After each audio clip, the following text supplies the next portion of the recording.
Hello students, welcome to my YouTube channel chemical world. Last lecture में हमने जाना था रिएक्शन इंटरमीडिएट में कि जो बॉन्ड है वो किस तरीके से ब्रेक होता है और ब्रेक होने पर क्या क्या होते हैं। हमने जाना था लास्ट लेक्चर में कि जो बॉन्ड है वो दो तरीके से ब्रेक हो सकता है, एक होमोलिटिकली और एक हेटेरोलिटिकली। होमोलिटिकली जब बॉन्ड ब्रेक हो रहा था तो उसमें दो एटम थे, वो अपना अपना इलेक्ट्रॉन लेकर बॉन्ड को ब्रेक कर रहे थे, जिससे कि वहाँ पर रेडिकल जनरेट हो रहे थे। और होमोलिटिकल हेटेरोलिटिकल क्लीवेज में जो मोर इलेक्ट्रोनेगेटिव एटम था वो अपना इलेक्ट्रॉन पेयर लेकर बॉन्ड को ब्रेक कर रहा था, जिसके कारण वहाँ पर आयंस जनरेट हो रहे थे।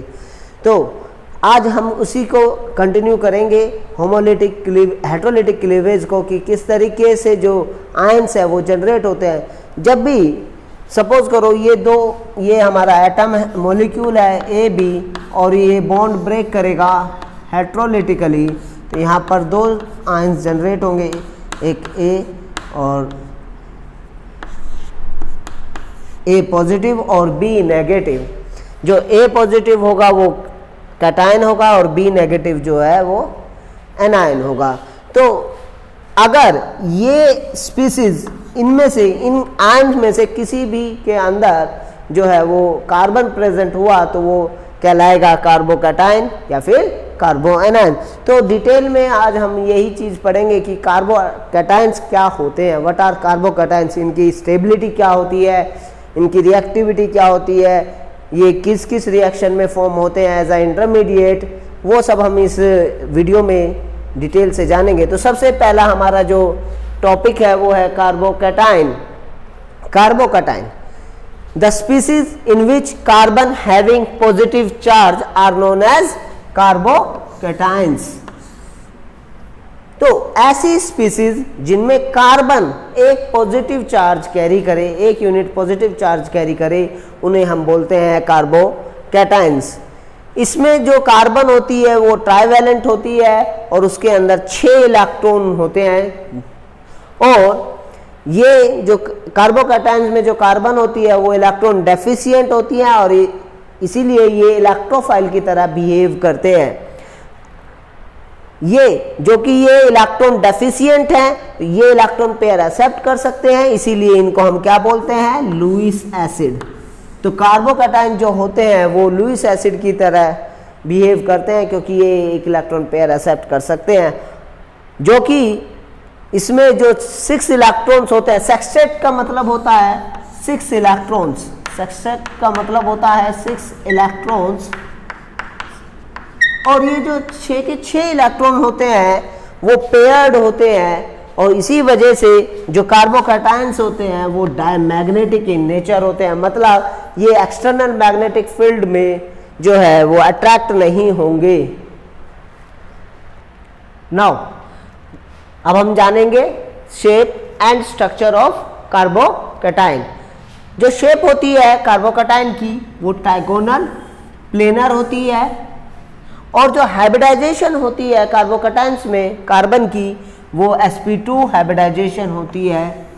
sp2 हाइब्रिडाइजेशन की वजह से ही जो कार्बन की शेप है वो ट्राइगोनल प्लेनर आती है, जिसमें जो ये 3 बॉन्ड्स हैं A, B, C, ये जो 3 बॉन्ड्स हैं A, B, C, ये लाई करते हैं प्लेन में। और जो ये वैकेंट p ऑर्बिटल होता है जो कि प्योर एटॉमिक ऑर्बिटल होता है, ये हमेशा परपेंडिकुलर टू द प्लेन होता है, जिस प्लेन में ये कार्बन और ये 3 बॉन्ड लाई कर रहे हैं।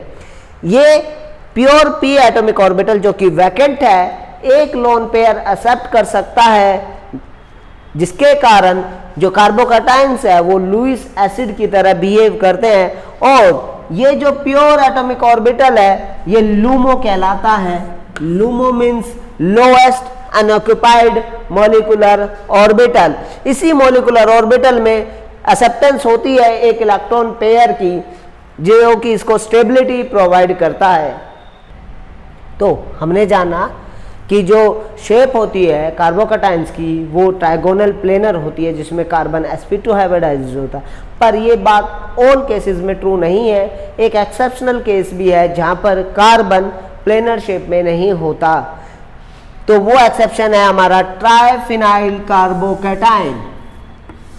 इस स्पेशल टाइप के कार्बोकैटायन में जो हमारी कार्बन है ये वाली, जिस पर पॉजिटिव चार्ज आ रहा है, ये प्रोपेलर शेप की होती है। प्रोपेलर मतलब तुम जानते हो, जैसे हमारे जिसमें तीन फैन होता है उसके तीन ब्लेड होते हैं, तो तीन ब्लेड जो है वो अलग अलग प्लेन में होते हैं, ठीक है। तो उसी तरीके से जो ये तीन फिनाइल रिंग हैं, ये तीनों ही जो है वो तीनों अलग अलग प्लेन में हैं।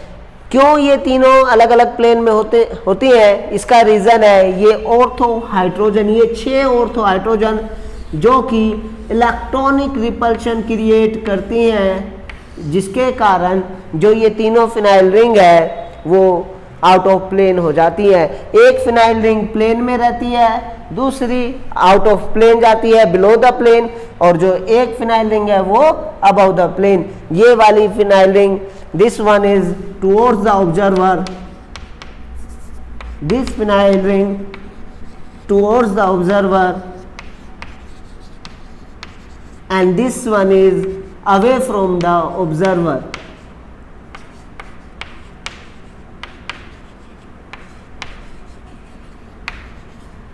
Or this phenyl ring is in the plane.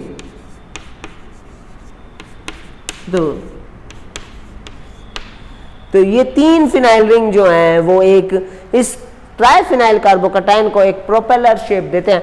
जो ये ग्रीन मार्कर से ये पोर्शन शेड किया गया है, ये रिप्रेजेंट कर रहे हैं कि ये जो बेंजीन रिंग के ये जो एटम्स हैं ये हमारे टुवर्ड्स द ऑब्जर्वर हैं, यहाँ ऑब्जर्वर को दिखाई देंगे, और जो नहीं, जो सॉलिड लाइन से दिखाई दे रहे हैं वो प्लेन में हैं। बाकी ये तीन फिनाइल रिंग्स जो है वो आउट ऑफ द प्लेन हैं। आज के लेक्चर में हमने देखा शेप और स्ट्रक्चर, कार्बोकैटायन की क्या शेप होती है, क्या स्ट्रक्चर होती है।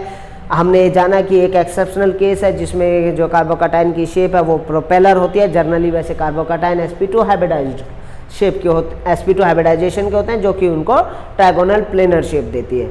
तो अब जो बात आती है वो बात आती है स्टेबिलिटी की। जो कार्बोकैटायन है वो किस तरीके से स्टेबल होते हैं, किस तरीके से उनको स्टेबलाइज किया जा सकता है। तो इस स्टेबिलिटी को जानने के लिए जो है वो जुड़े रहिए मेरे YouTube चैनल केमिकल वर्ल्ड से। जो स्टेबिलिटी है कार्बोकैटायंस की वो हम नेक्स्ट लेक्चर में बात करेंगे इसके बारे में कि स्टेबिलिटी क्या हो, कैसे हम इंक्रीज कर सकते हैं।